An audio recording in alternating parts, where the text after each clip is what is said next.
Hey everyone, welcome back to another episode of the Paige Show.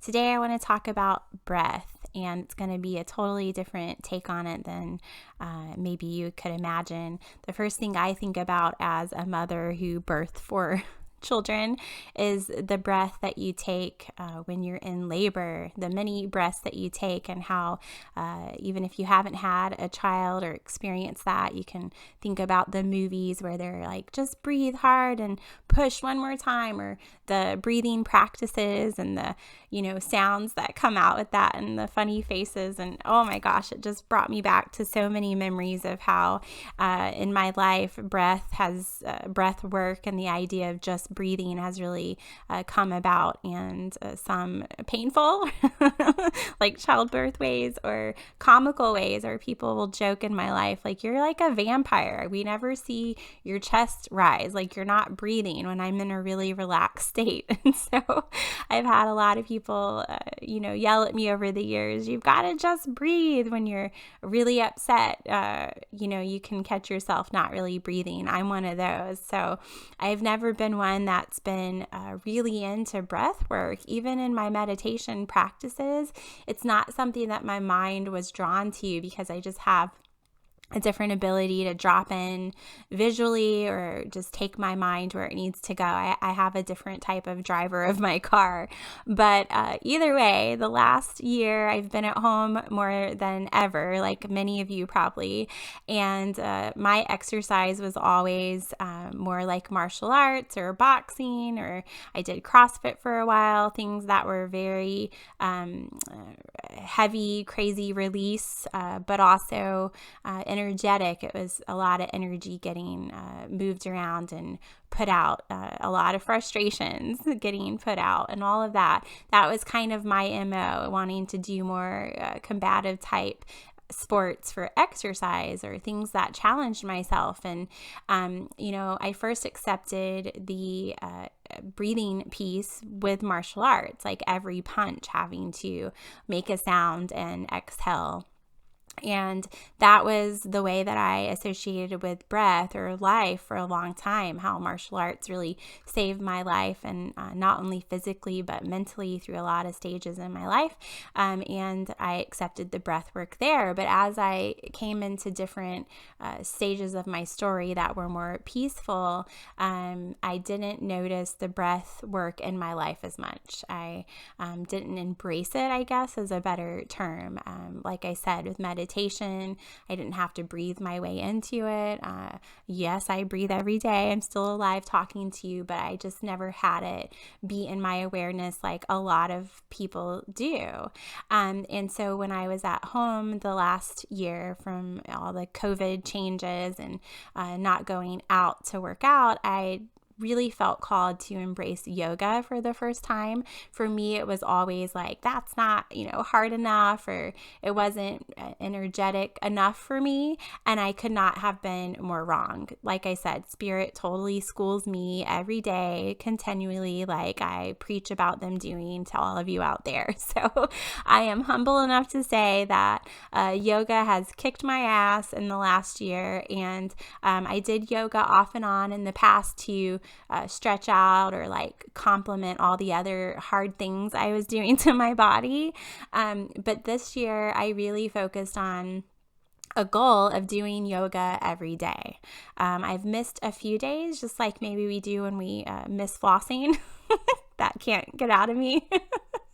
But you're supposed to floss every day. We get it, right? Well, I told myself I was gonna do yoga every day. Another probably a task, setting yourself up for failure like flossing. But anyway, I did. For the most part, I did yoga every day when I set this goal. And it really changed my life. I realized my body was getting stronger in ways that it never did with these other outlets, but even more so my mind. The areas that I thought, again, I had purged and were good, things came up. There were days where I would feel like I wanted to cry in the middle of my yoga practice, and just all of it. I can't even go into all the details of how it changed my world, but it was all around the breath, because as I saw myself, in shape for my age, even after having 4 children, always, had an idea that I needed to keep my body strong to chase all these little people around. I really had a misconception of my strength, not only physically, but emotionally. COVID brought up a lot of things, isolation, all of that stuff. I really don't have a problem just letting go to spirit. I have a problem with letting go a lot to other people in the physical world, but I don't have a problem just letting go to spirit. So when something creeps up, I recognize it and I'm ready to shed it. And that's what I did over this past year. So, the yoga piece came in on the breath work because I thought I was this strong, really in shape person. And some of the yoga poses really kicked my ass so bad that I just had no choice but to be brought back to the memory of childbirth and had to breathe my way through these, because I am not a quitter. I really, to my own demise, are super competitive. And I was like, I am not going to have talked crap about yoga being for wimps all these years and then not be able to do this pose. I have to do something. And then it all came back to breath and how the breath was the life of it all. And it's just a really beautiful, humorous experience that I want to bring to you today in talking about the breath. Breath really is life. If you look up the meaning of breath, it's life, chi, the breath of life, all of these things, right?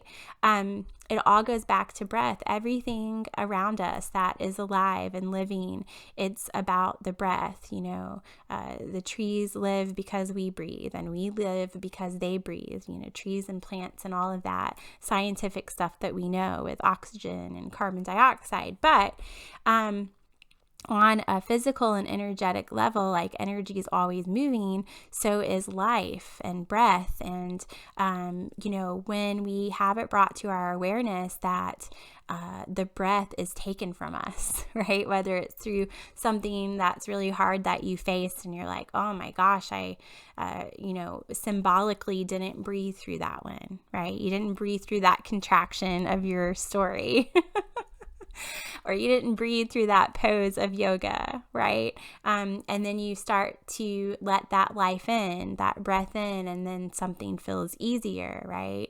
It's all about the breath of life and how it is life. And so in the last year, it's very symbolic that what really helped shape our world or make the changes that not all of them we wanted to embrace was COVID. So we know COVID had a lot of symptoms, but the main thing was what? It took your breath. It took your life. There was a lot of very symbolic what could appear as negative or heavy situations that will come to mind if I talk about I can't breathe or my breath was taken from last year. And none of that was to be ignored. It was all not only a physical situation that was occurring, but it was such a symbolic spiritual lesson of the importance of breath being life.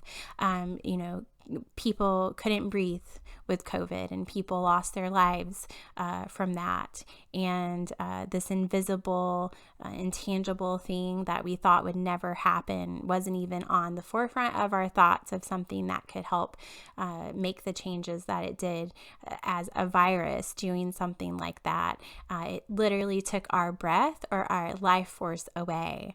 And we can see what appears to be the outfall of that now, of a year of isolation and our breath being taken from us, our life. Even if you didn't isolate, even if you didn't feel like COVID affected you the same way as it may have affected someone else in a heavier way, despite what's happening, it took the life force. It took the breath out of us symbolically as humanity and the environment as a whole.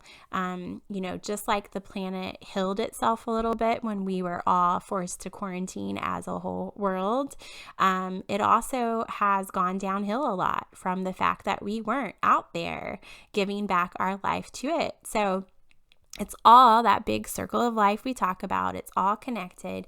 But today's topic really was about just thinking about your breath.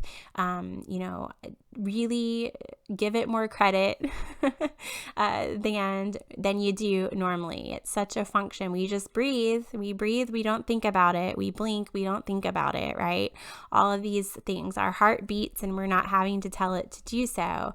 But breath is the force of life that keeps it all going. Without that, none of the rest matters. And so if we think about breathing life into our life and the world around us, in every breath that we take and every challenge that we face, if we put our breath into it, just like in that yoga pose, you're pushing out more than just what is your blockage. You're pushing out that life into everything around you. And we really need that life, that breath of life more than ever. And so I encourage you guys to just breathe, but this time when you hear it, really, really just breathe.